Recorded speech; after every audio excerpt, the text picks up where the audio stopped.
the United Nations should also embark on a process of serious recalibration and establish its own reset agenda. Since the organization's founding, the number of UN member nations has nearly quadrupled. And quite frankly, it is not the same world that it was back then when the UN was formed. I mentioned earlier that I began my second non-consecutive term as president this past January. My first term ended in January 2017. In that span of time, 8 years, the world has changed with such ferocity. My first days in office after my return felt as though I had just awakened from a Rip Van Winkle-style sleep. Now, no, that was only after 8 years. Imagine then what it will be like after 80 years since the founding of the United Nations. In 1945, the sun had not yet set on the largest empire in history.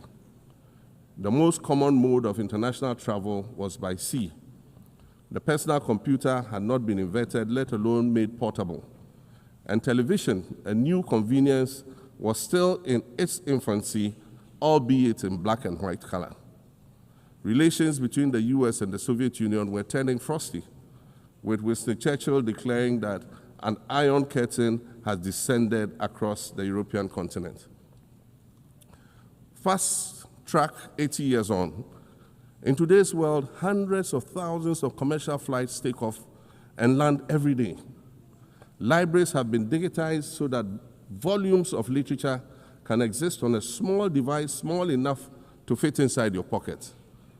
We live in a world of cryptocurrency, artificial intelligence, social media, the internet and its dark hidden dungeon of the dark web, all of which carry a potential threat to global peace and security.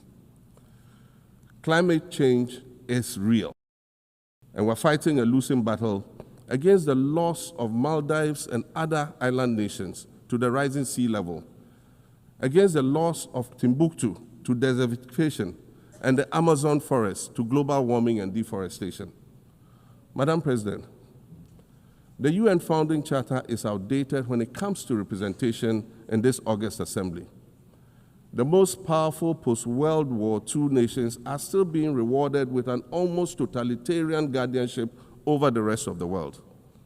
And yet, the first sentence in Chapter 2, Article 1 of the UN Charter declares that the organization is based on the principle of sovereign equality of all its members. If this were true, and was the case, a continent as large as Africa, with its numerous UN member states, would have at least one permanent seat on the Security Council.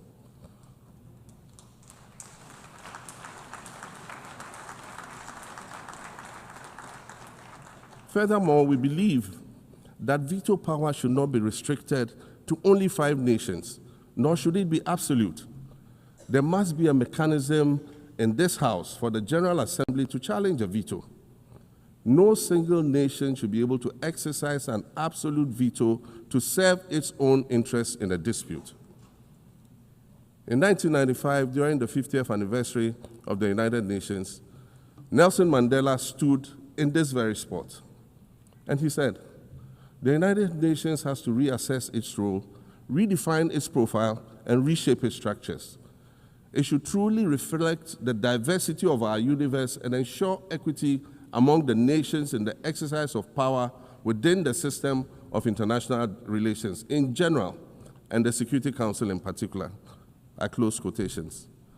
30 years later, we African leaders are still making the same simple request for a permanent seat on the Security Council with the power of a veto. So today, Madam President, I stand here in this exact spot and ask the world, if not now, then when? We demand not only a reform of the Security Council, but also a reset of the global financial architecture, which is currently rigged against Africa. Africa must have a greater say in the world's multilateral financial institutions. And while I'm making requests, I'd like to call for the removal of the blockade on Cuba. As Dr. Kwame Nkrumah, our nation's founder, famously said, "We seek to be friends with all and enemies to none." The Cuban people shed their blood on African soil in the fight against apartheid. And indeed, Cuba has been and continues to be a faithful friend of Africa.